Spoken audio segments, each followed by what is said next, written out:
ये कहानी है एक ऐसे लड़के की जो छुट्टियों में अपना घर आता है। वो एक टीनेजर है, इसके लिए उसकी जवानी सातवें आसमान पर है। आगे वो अपने घर की नौकरानियों से क्या करेगा, ये हम आज के एक्सप्लेनेशन में देखने वाले हैं। हेलो दोस्तों, आज हम जिस मूवी का एक्सप्लेनेशन करने वाले हैं उस मूवी का नाम है what every friends women want, और ये मूवी 1986 में रिलीज़ हुई थी। चलिए अब मूवी स्टार्ट करते हैं। मूवी स्टार्ट होता है और हम 16 साल के रोजर को देखते हैं जो छुट्टियों में हॉस्टल से अपना घर जा रहा था। उसे उनके घर का एक मेड लेने जाते हैं जिसका नाम है मिस लपीते। जब वो रोजर को लेकर घर आ रही थी तब मिस लपीते के बड़े बड़े खरबूजे उछलने लगते हैं तो रोजर उसे गंदे नज़रों से देखने लगता है। मिस लपीते को भी ये पता था कि रोजर क्या सोच रहा है, पर वो उसे कुछ नहीं कहती। जब रोजर घर पहुंचता है तब घर का सारे लोग उसे वेलकम करता है। तभी रोजर की मां की नज़र रोजर की पेन पर पड़ती है और वो उसे पूछती है कि ये क्या हो गया। तब रोजर के मौसी मार्गारेट कहती है कि कोई बात नहीं, इस एज में ये सब होना आम बात है। दरअसल जब मिस लपीते रोजर को लेकर घर आ रही थी तब रोजर के छोटा शैतान ने एक कांड कर दिया था। उस घर में कोई मेड थी जिसमें से एक थी आर्सेल। रोजर की छोटी बहन भी थी जिसका नाम था बर्था। रोजर और बर्था की आपस में बहुत बनती थी। एक दिन बर्था रोजर को घुमाने ले जाती है जहां उसे वहां मिस लपीते मिल जाती है। वो थोड़ी देर उससे बातें करता है और फिर जंगल में अकेले घूमने लगता है। तभी एक जगह उसका पैर फिसलता है और वो गिर जाता है। तभी उसे कुछ आवाज़ सुनाई देती है। जब वो झाड़ी में देखता है तो उसका घर का मेड आर्सेल किसी के साथ घपाघप कर रही थी। तभी वो मेड रोजर को देख लेती है और हंसने लगती है। रोजर ये सब देखकर वहाँ से भाग जाता है। रात को रोजर जब अपने कमरे में होता है तभी उसे कुछ आवाज़ सुनाई देता है। जब वो दरवाज़ा खुलता है तभी वो देखता है उनकी घर की मेड हेलेन एक दरवाजे से आधी बाहर निकली हुई है और कोई पीछे से उसकी ले रहा था। हेलेन को बेलन मिलने के बाद वो अपने कपड़े ठीक करके वहाँ से चली जाती है, पर वो आदमी कौन था ये रोजर को मालूम नहीं था। इसके बाद रोजर सोने चला जाता है। तभी बर्था बाहर निकलती है जो बेड में ही छुपी हुई थी। बर्था रोजर को बताती है कि हमारी मौसी मार्गारेट अभी तक वर्जिन है। वो कहती है कि मुझे ये बात हेलेन ने बताई थी। साथ में वो ये भी कहती है कि उसे मर्दों से डर लगती है, इसलिए उसने अभी तक शादी नहीं की। अगले दिन बर्था और रोजर एक नदी के किनारे जाते हैं जहां उनकी घर के मेड नहाने आती थी। थोड़ी ही देर बाद वो मेड वहाँ आ जाती है जिसे देखकर बर्था और रोजर पैर के पीछे छुपकर उनकी बातें सुनने लगती है। तभी वहाँ 3 आदमी आते हैं जो कि वो भी उनके नौकर थे। वो मेड के तरफ सुसु करने लगते हैं और उन्हें अपने हथियार दिखाने लगते हैं। आगे हम देखते हैं कि घर पर रोजर की बड़ी बहन अलीसा और रोजर के फादर आए हुए हैं तो घर का सभी मेंबर उनका वेलकम करता है। एलिसा सबके गले मिलती है, पर जब रोजर के बारी आती है तब वो सिर्फ रोजर को हेलो बोलकर घर में चली जाती है। यह रोजर को समझ नहीं आता कि उसके साथ ये मतभेद क्यों हो रहा है। तभी वह बर्था आती है और वो रोजर को चर्च में ले जाती है जहां वो दोनों छुपकर अपनी मौसी की बातों को सुनने लगती है जो फादर के पास अपनी गुनाह कबूल करने आई है। मार्गारेट अपने गुनाह कबूल करते हुए कहती है कि मुझसे बहुत बड़ा पाप हो गया है। वो कहती है कि जब से रोजर घर पर आया है तब से मैं उससे प्यार करने लगी हूँ। वो रोजर के प्यार में इतनी पागल थी कि कभी कभी तो उनको रोजर की सपने आती थी जिसमें वो रोजर के साथ इंटीमेट भी हुई है। मार्गारेट की ये सारे बातें रोजर सुन रहा था। ये सुन के उसकी खुशी का कोई ठिकाना नहीं रहता, लेकिन तभी वो चर्च के छत से नीचे गिर जाता है जिससे फादर और मार्गारेट को पता चल जाता है कि रोजर उनकी बातों को सुन रहा था। इसलिए वो रोजर को लेके उनके मॉम के पास जाता है और उनसे शिकायत करते हैं। रोजर की मॉम फादर से पूछती है उसे क्या सज़ा मिलनी चाहिए। तब फादर कहता है कि इसको मार मार कर इसका पिछवाड़ा लाल कर देना चाहिए। रोजर की माँ को भी ये बात बहुत पसंद आ जाती है और वो एक काम मार्गारेट को सौंपती है जो रोजर को मार मार कर उसका पिछवाड़ा लाल कर देते हैं। अब बिस्तर पर रोजर उल्टा होकर सो रहा था।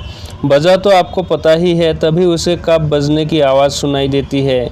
जब वो अपने रूम से बाहर जाकर देखता है तो इस बार भी हेलेन दरवाजे पर अटकी हुई थी और कोई पीछे से हेलेन को पेल रहा था। उसका काम हो जाने के बाद वो चला जाता है, पर वो बंदा है कौन जो उसको सरेआम पेल रहा था। ये अभी भी मिस्ट्री बनी हुई थी। तभी रोजर के पास आर्सेल आती है और वो रोजर को कहती है पिछवाड़े में जलन हो रही हो तो क्रीम लगा दूँ। इस पर रोजर मना कर देता है। रोजर आर्सेल से पूछती है कि आखिर वो बंदा है कौन जो हर रोज हेलन की पुंगी बजाता है। तब आर्सेल कहती है कि ये हम मैट का सीक्रेट है। ये कहकर वो वहाँ से चली जाती है। रोजर सोचता है कि शायद मिस्टर फ्रैंक को ये बात पता होगी और वो उनका कमरे में जाता है, जहाँ वो देखता है मिस्टर फ्रैंक अपने पेन में हाथ डालकर दूरबीन से कुछ देख रहा था। जब वो रोजर को देखते हैं तब वो वहाँ से चला जाता है।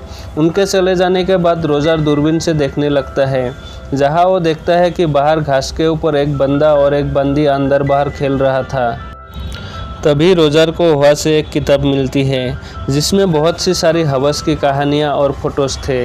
रोजर छुपा के उस किताब को अपने साथ लेकर जाता है और एक अस्तबल में जाकर उस किताब को पढ़ने लगता है। तभी वहाँ उनका एक नौकर आता है जिसे देखकर वो छिप जाता है। तभी हेलेन वहाँ मुर्गियों को दाना डालने आती है। तब वो नौकर हेलेन के पास आता है और उसे उस विंडो में फंसा देता है और बाहर जाकर हेलेन के अंदर बेलन डाल देता है। तब हेलेन चिल्लाने लगती है तो रोजर उनकी हेल्प करने जाता है, लेकिन हेलेन कहती है अभी नहीं, थोड़े देर के लिए रुक जाओ। दरअसल हेलेन को भी ये सब अच्छा लग रहा था। एक बार रोजर अपनी बहन एलिसा का किताब ले लेता है और उसकी जगह वो गंदी किताब रख देता है। वो बाहर छुप कर देखता है एलिसा उस किताब को पढ़ती है या नहीं। जब एलिसा उस बुक को ओपन करती है तो वो शर्माने लगती है और उसे छिपा देती है और बाहर जाकर अकेली उसे पढ़ने लगती है। उस घर में सभी शर्म सुख का आनंद ले रहे थे, बस रोजर ही अकेला बसा था जिसे अभी तक कुछ नहीं मिला था। तब वो किचन में आर्सेल के पास जाता है और बिना सोचे समझे उसे पीछे से पकड़ लेता है। आर्सेल को लगा कोई और है, इसलिए वो प्लेट उठाकर रोजर की सर पर दे मारती है, लेकिन जब उसे पता चलता है वो रोजर है तब वो उसका इच्छा पूरी करने के लिए हाँ कर देती है। वो दोनों काम शुरू ही करने वाले थे कि तभी वहाँ दूसरी मेड आ जाती है, जिसे देखकर रोजर वहाँ से भाग जाता है। अब यह भी रोजर को कुछ हासिल नहीं हुआ था। तब उसे मिस लपिते के ख्याल आते हैं और वो उसके पीछे जाता है और उसे भी पीछे से पकड़ लेता है। तब मिस लपिते उसे ऊपर से ही ना करते हैं, पर असल में उसे स्वर्ग का सुख मिल रहा था। तभी एक पोस्टमैन आता है और वो उन्हें खबर देता है कि जर्मनी और फ्रांस के बीच जंग छिड़ गई है। अब यह भी रोजर का काम अधूरा रह जाता है। अब उस घर के सभी मर्दों को जंग में जाना होता है, इसलिए वो लोग अपने घर में पार्टी रखती है, पर यह मिस्टर फ्रैंक कहता है कि उसे अस्थमा है, इसलिए वो जंग में नहीं जाएंगे। अब रात को सारे मर्द अपने अपने औरतों के साथ मज़े कर रहे थे, क्योंकि अगली सुबह तो उन्हें जंग में जाना था। वही रोजर मायूस होकर उन्हें देख रहा था। अगली सुबह घर के सारे मर्द जंग पर चले जाते हैं। उनके जाते ही रोजर आर्सेल के पास जाता है और उसे पेल देता है। अगली सुबह बर्था रोजर को बताती है कि मॉम पादरी के सामने अपनी गुनाह कबूल करने वाली है, तो आप देखिए उन्होंने क्या क्या पाप किया है। रोजर की मॉम फादर को बताती है कि वो रात भर मेरे साथ अलग अलग पोजीशन में करते हैं और मुझे अच्छा भी लगता है, लेकिन कभी कभी मेरे दिल में ख्याल आता है कि मैं कोई पाप तो नहीं कर रही हूँ। ये सुन के चार्ल्स के पादरी उन्हें कहता है कि तुम अपने पति के साथ कुछ भी कर सकती हो और इसमें कोई पाप नहीं है। अगले सीन में हम उसी घर के एक मैड कैट को देखते हैं जो नदी के किनारे बैठे होती है। तभी वह रोजर आता है और वही उसे पेल देता है। रात को रोजर अपनी मौसी के रूम पर जाता है और उसके आने का इंतज़ार करने लगता है। थोड़ी देर बाद मार्गरेट आती है और रोजर उनसे बातें करने लगता है। वो कहता है कि आप अभी तक वर्जिन हो, इसलिए मैं आपका मदद करने आया हूँ। ये सुन के पहले तो वो नर्वस हो जाती है, पर थोड़ी देर बाद वो कंफर्टेबल हो जाती है और रोजर उसे भी पेल देता है।